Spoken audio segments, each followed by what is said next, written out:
Yo, what's up mga idol? May bago na naman tayong i-feature na YouTube channel. Ito nga ay ang Proud Pobre. Sumikat ang Proud Pobre dahil sa kanilang mga nakakatawa na reels video sa Facebook. Kaya naman maraming tao ang nakasubaybay at sumusuporta sa kanila dahil sa kanilang napakasimpleng buhay sa probinsya. Ang Proud Pobre nga pala ay nakatira sa bayan ng Mulabi, Zamboanga del Sur. So yun mga idol, ginawa ng Proud Pobre ang kanilang YouTube channel noong October 14, 2020 at umabot na ang kanilang video views sa 22,894,968 video views sa kasalukuyan. At sa ngayon ay meron na itong 75,500 subscribers sa kasalukuyan. Deserve din ng Proud Pobre ang makakuha ng malaking video views at maraming subscribers dahil sa kanilang mga nakakatawa na YouTube videos. Marami rin silang napapasaya na tao. So yun mga idol, sa video na ito ay pag-uusapan po natin at aalamin kung magkano ang kanilang estimated sahod sa YouTube. Gamit ang isang public website na Social Blade ay ating malalaman kung magkano ang kanilang estimated sahod sa YouTube. Ang Social Blade ay isang public website na kung saan kahit sino ay pwedeng tumingin sa analytics at estimated earnings ng isang YouTuber or influencer. Ito na ang official YouTube channel ng Proud Pobre sa Social Blade. So yun mga idol, dito sa kanilang subscribers for the last 30 days ay nadagdagan ng 38,100 subscribers. Tumaas ito ng 337.6%. At dito naman sa video views for the last 30 days ay nadagdagan ng 17,117,000 views. Tumaas ito ng 495.8%. So yun mga idol, ito na ang YouTube stats summary ng Proud Pobre noong April 1, 2023 hanggang April 14, 2023. Dito natin makikita ang nadagdag na subscribers, nadagdag na video views at estimated earnings nila sa bawat araw.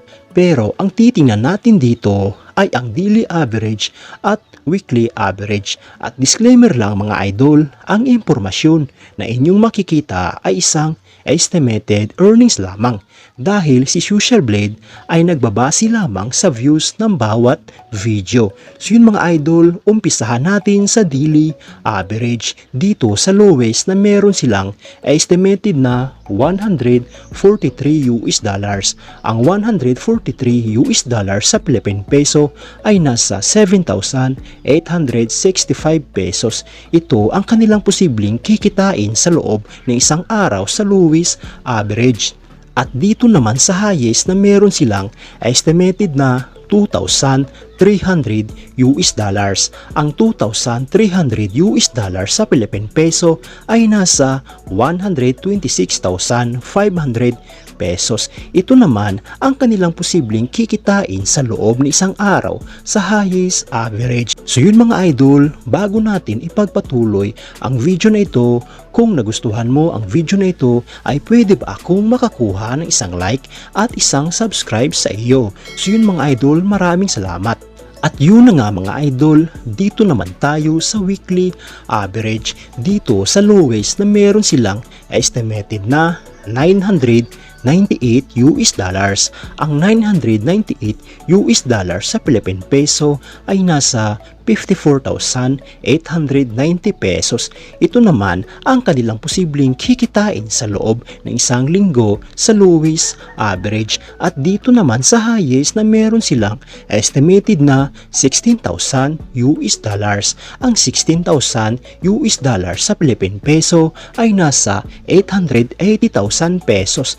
Ito naman ang kanilang posibleng kikitain sa loob ng isang linggo sa highest average. So yun mga idol, dito naman tayo sa monthly at yearly estimated earnings. Simulan natin sa monthly estimated earnings. Dito sa lowest na meron silang estimated na 4,300 US dollars. Ang 4,300 US dollars sa Philippine peso ay nasa 236,500 pesos. Ito ang kanilang posibleng kikitain sa loob ng isang buwan sa lowest estimated earnings.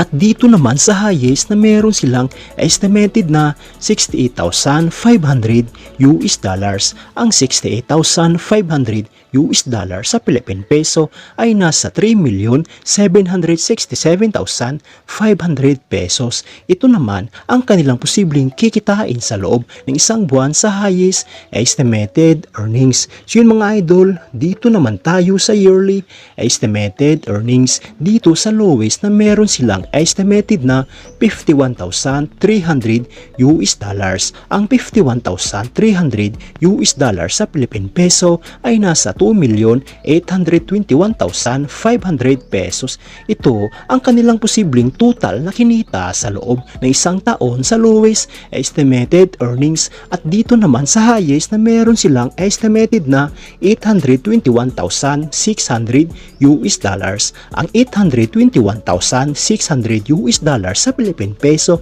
ay nasa 45,188,000 pesos. Ito ang kanilang posibleng total na kinita sa loob ng isang taon sa highest estimated earnings. Ngunit inuulit ko mga idol na ang impormasyon ito ay estimated earnings lamang dahil si Social Blade ay nagbabase lamang sa views ng bawat video. So yun mga idol, hanggang dito na lang ang video na ito.